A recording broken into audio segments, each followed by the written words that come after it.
ایک بہت بڑا حکم ہمارے دین کا، بہت بڑا ضابطہ، بہت بڑا حکم، جس کو آج ہم سب نظر انداز کر رہے ہیں اور دیگر اقوام نے اس کو اپنایا ہے اور ہم اس کو دین کا حصہ خیال بھی نہیں کرتے۔ ہمارے ہاں دین چند مخصوص عبادات میں محدود ہو کر رہ گیا۔ بہت بڑا حکم اللہ کا ہے اور اللہ کے نبی کا ہے، وہ ہے طہارت اور نظافت، پاکی اور صفائی۔ مومن صاف ستھرا، اس کا ظاہر صاف، اس کا باطن صاف، اس کا دل دماغ پاک، اس کے کپڑے پاک، اس کا لباس پاک، اس کا ظاہر بدن پاک اور اس کی جگہیں پاک، اس کا گھر صاف، اس کے صحن صاف، اس کے کمرے صاف، اس کا لباس صاف، اس کے استعمال کی چیزیں صاف اور اس کی گلیاں صاف، ان کے رستے صاف، ان کی مساجد صاف اور ان کے بیٹھنے کی استعمال ہونے کی جگہیں صاف۔ ہر جگہ نظافت اور صفائی، یہ ہمارے دین کا حکم ہے۔ اور صرف حکم نہیں ہے بلکہ اللہ نے اس کو، اللہ کے نبی نے ایمان میں داخل کیا۔ ایمان میں اتنی بڑی چیز ایمان میں ڈالی کہ آپ نے فرمایا الطہور شطر الایمان، صفائی پاکی ایمان کا بہت بڑا جز ہے۔ ایمان آدھا ایمان صفائی فرمایا، آدھا ایمان طہارت پاکیزگی صفائی، اس کو آدھا ایمان کہا۔ اور ایمان کا بہت بڑا جز فرمایا صفائی۔ فرمایا مومن پاک ہوتا ہے، مومن نجس نہیں ہوتا۔ انما المشرکون نجس، مشرک نجس ہوتا ہے، مشرک گندا ہوتا ہے۔ مومن گندا نہ ہوتا ہے، نہ اللہ رہنے دیتا ہے، نہ اللہ رہنے دیتا ہے۔ مومن گندا ہو نہیں سکتا۔ ایمان کے ساتھ طہارت کو جوڑا، صفائی کو جوڑا۔ جتنا ایمان مضبوط اتنا بندہ صاف ستھرا، جتنا ایمان کمزور اتنا گندا، ظاہر میں بھی باطن میں بھی۔ ایمان کی طاقت کے ساتھ طہارت کی طاقت کو جوڑا کہ ایمان جتنا مضبوط ہوتا جائے گا آدمی کا ظاہر باطن پاک ہوتا جائے گا۔ ایمان کے ساتھ جوڑا، پہلا حکم آیا۔ اللہ کے نبی فرما رہے ہیں، بلکہ اللہ تعالیٰ فرما رہے ہیں ان اللہ یحب التوابین ویحب المتطہرین۔ اللہ پاک لوگوں کو پسند فرماتا ہے جن کے مزاج میں صفائی ہو، جن کے مزاج میں پاکی ہو، اللہ تعالیٰ ان کو پسند فرماتا ہے۔ ان اللہ جمیل یحب الجمال۔ آپ نے ایک دفعہ فرمایا لا يدخل الجنہ من کان فی قلبہ مثقال حبۃ من خردل من کبر او کما قال۔ جنت میں داخل نہ ہوگا وہ شخص جس کے دل میں رائی کے ذرے کے برابر بھی تکبر ہو، بڑائی ہو، وہ جنت میں داخل نہیں ہوگا۔ جب آپ نے یہ ارشاد فرمایا تو ایک صحابی بولے، انہوں نے کہا یا رسول اللہ، میرا دل کرتا ہے کہ میرے کپڑے اچھے ہوں، عمدہ لباس ہو، میرا دل کرتا ہے میرے پاس جوتا اچھا ہو، میرا دل کرتا ہے میں ظاہر میں اچھا نظر آؤں، جوتا اچھا ہو، میرا لباس اچھا ہو، میں صاف ستھرا ہوں، تو کیا یہ تکبر ہے؟ کیا یہ تکبر ہے؟ اس بات کو کھولا تو اللہ کے نبی نے فرمایا ان اللہ جمیل یحب الجمال۔ اللہ تعالیٰ خود خوبصورت ہیں اور خوبصورتی کو اللہ پسند فرماتا ہے۔ اس خوبصورتی کا نام تکبر نہیں ہے۔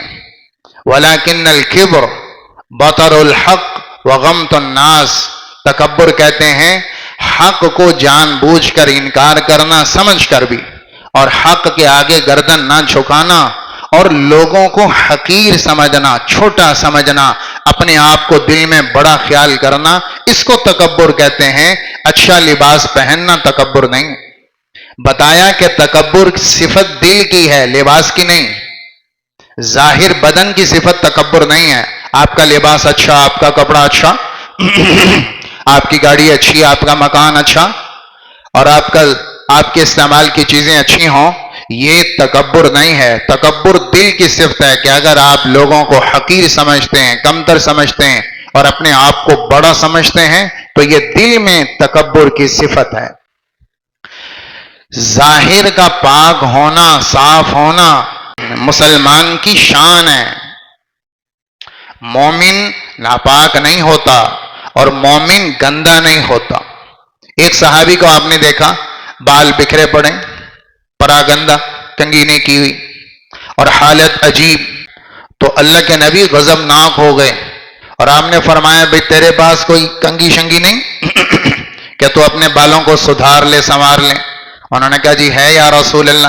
تو آپ نے کہا استعمال کرو. من کان لہ شعر فلیکرمہ، جس کے پاس بال ہیں ان بالوں کا اکرام کرے. بالوں کا اکرام، بال کا اکرام کیا ہے؟ ان کو تیل لگانا، ان کی حفاظت کرنا، ان کے جوؤں سے بچانا، ان کو گندگی سے بچانا، ان کو تکلیف دہ چیز سے بچانا اور بالوں کو بکھرنے سے بچانا، بالوں کو کنگھی کرنا، بالوں کو کنگھی کرنا، یہ بالوں کا اکرام ہے. اور اس کا حکم دیا من کان لہ شعر فلیکرمہ، جس کے بال ہیں ان کا اکرام کریں. اسلام میں سادگی ہے، گندگی نہیں ہے. یہ دو چیزیں الگ الگ ہیں. ہمارے ہاں لوگ گندا رہنے کو، ملنگ رہنے کو ولایت اور اللہ والا شمار کرتے ہیں. جتنا گندا اتنا اللہ والا. جو مہینوں نہایا نہ ہو، جس کے کپڑے گندے، جس کے بال گندے، جس کی حالت ہی عجیب ہو، منہ لگانے کے قابل نہ ہو، دیکھنے کے قابل نہ ہو، اتنا گندا، اس کو کہتے ہیں یہ بہت ملنگ آدمی، یہ بہت اللہ والا آدمی. اسلام میں گندا رہنا نہیں ہے، سادہ رہنا ہے. کہ جتنی اللہ نے آپ کو حیثیت دی ہے، جتنی اللہ نے آپ کو مالی طاقت دی ہے، آپ اس مالی طاقت میں اچھا استعمال کریں. اس مالی طاقت میں اچھا استعمال کریں. ایک صحابی آپ نے دیکھا رف الحیہ، بڑے پراگندہ بال ہیں اور ان کا کپڑا ہے بالکل خستہ سا کپڑا، کوئی زیادہ قیمتی نہیں. تو آپ نے ان سے پوچھا بھائی اللہ نے آپ کو مال نہیں دیا؟ کو مال ہے؟ کہ اللہ کا شکر ہے، ہر قسم کا مال ہے، پلاٹ بھی ہیں، جائیدادیں بھی ہیں، پیسہ بھی ہے، پراپرٹی بھی ہے، جانور بھی ہیں، اللہ نے بہت کچھ دیا ہوا ہے، ہر قسم کا مال اللہ نے مجھے نعمتیں عطا فرمائیں. تو آپ نے فرمایا اللہ تعالیٰ جب کسی کو نعمت مال کی دیتا ہے تو اللہ پسند کرتا ہے کہ اس نعمت کا اثر اپنے بندے پہ دیکھے.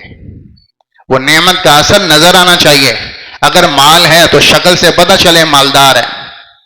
اگر اللہ نے دی ہے حیثیت تو نظر آنی چاہیے. گاڑی بتائے، آپ کا لباس بتائے، آپ کا جوتا بتائے، آپ کا گھر بتائے، آپ کا رہن سہن بتائے، آپ کا ظاہر بتائے کہ اللہ کی نعمتیں ہیں. اللہ بندے پر اپنی نعمتیں دیکھنا چاہتا ہے. کتنے لوگ ہیں لاکھوں کماتے ہیں روزانہ لیکن آج بھی ملنگ ہیں، ملنگ رہتے ہیں. اور اس کو سادگی کہتے ہیں، اس کو تقویٰ کہتے ہیں، اس کو توکل کہتے ہیں، اس کو ایمان کہتے ہیں. گندا رہنا کوئی ایمان نہیں. اللہ پسند کرتا ہے اپنے بندے پر نعمتوں کا اثر دیکھے. کہ مالداری ہے تو دکھائی دینی چاہیے، مالداری دکھائی دینی چاہیے. نعمتوں کو استعمال کرنے میں گناہ نہیں، گناہ ہے شہرت کا جذبہ، ریاکاری کا جذبہ، دکھاوے کا جذبہ. یہاں ترتیب غلط ہو جاتی. فخر کا جذبہ، دوسروں کو حقیر سمجھنا، اپنے آپ کو بڑا سمجھنا، فخر نہ ہو، ریاکاری نہ ہو، دکھاوا نہ ہو. ہاں اللہ نے نعمتیں دی ہیں، اللہ کی نعمتوں سے فائدہ اٹھا رہے ہیں، بہت اچھی بات ہے، اللہ پسند فرماتا. تو طاہر مومن اللہ کو پسند ہے، نجس ناپاک گندا مومن اللہ کو قطعاً پسند نہیں. ایمان کو نظافت کے ساتھ جوڑا. اس لیے تو اللہ نے ہر دن میں 5 دفعہ کم از کم 5 نمازوں پر وضو کو فرض کیا. نماز قبول نہیں جب تک وضو نہیں. نماز قبول نہیں، پہلے پاک ہو کر آؤ، یہ تو فرض ہے۔ اس کے علاوہ سارا دن وضو، سارا دن وضو، تلاوت کرنی ہے وضو کرو، سونا ہے سونے سے پہلے وضو کرو، سو کر اٹھا وضو کرو، جنازہ پڑھنا ہے تو وضو کرو، ذکر الہی کرنا ہے تو وضو کرو۔ بہت سارے ایسے مقامات ہیں جہاں وضو کرنا مستحب ہے، فرض نہیں۔ تو 5 جگہ تو فرض ہے کہ 5 نمازوں پر چلو وضو کرو۔ وضو کیا ہے؟ طہارت، پورے جسم کا طہارت، پاکی، ظاہری پاکی، باطنی پاکی۔ باطنی پاکی کیا کہ آپ نے چہرہ دھویا تو اللہ کے نبی نے فرمایا جتنے چہرے سے گناہ ہوئے اور آنکھ سے گناہ ہوئے، وضو کے آخری قطرے کے ساتھ اللہ سارے پاک کر دیتے۔ آپ نے ہاتھ دھوئے تو جتنے ہاتھ سے پکڑ کے گناہ ہوئے اللہ تعالیٰ نے وہ سارے معاف فرما دیے۔ پاؤں دھوئے تو جتنے پاؤں کے چلنے سے گناہ ہوئے وہ سارے اللہ نے معاف فرما دیے۔ اور سر کا مسح کیا تو جو خیالات اور گندے خیالات اور جذبات جو دماغ میں ان کے جو گناہ اللہ نے سارے معاف فرما دیے۔ جو کانوں سے گناہ ہوا سن سن کر اللہ نے وہ سارا معاف فرما دیا۔ ایک وضو کرنے سے آدمی پاک ہو جاتا، صرف وضو کرتا ہے، ظاہر بھی پاک باطن بھی پاک، کہ مومن گندا نہیں رہ سکتا۔ یحب المتطہرین، پاک لوگوں سے اللہ محبت کرتا ہے، گندے لوگوں سے اللہ محبت نہیں کرتا، پاک لوگوں سے اللہ محبت کرتا ہے، صاف لوگوں کو اللہ پسند کرتا ہے، خوبصورت نظر آنے والے لوگوں کو اللہ پسند کرتا ہے، چونکہ اللہ تعالیٰ خود جمیل ہے۔ ان اللہ طیب یحب الطیب، اللہ خود پاک ہے، پاک کو پسند کرتا ہے۔ نظیف یحب النظافہ، اللہ خود صاف ہے، صاف لوگوں کو پسند فرماتا ہے۔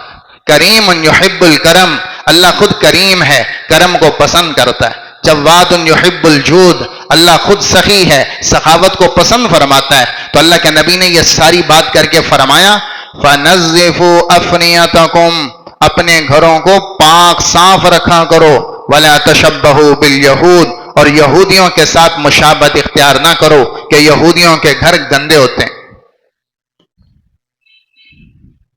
نظافت کا حکم تو ایمان کے ساتھ ہے، صفائی کا حکم ایمان کے ساتھ۔ پھر نظافت میں ایک نظافت کس کی ہے؟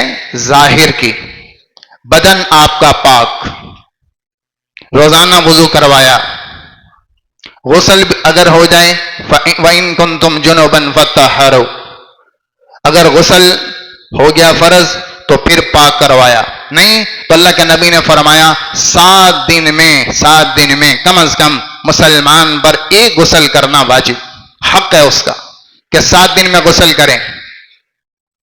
7 دن نہ نہایا ہو یہ کیسا مسلمان ہے؟ حق علی کل مسلم، ہر مسلمان پر واجب ہے، حق ہے کہ 7 دن اس پر نہ گزریں کہ جس میں اس نے غسل نہ کیا۔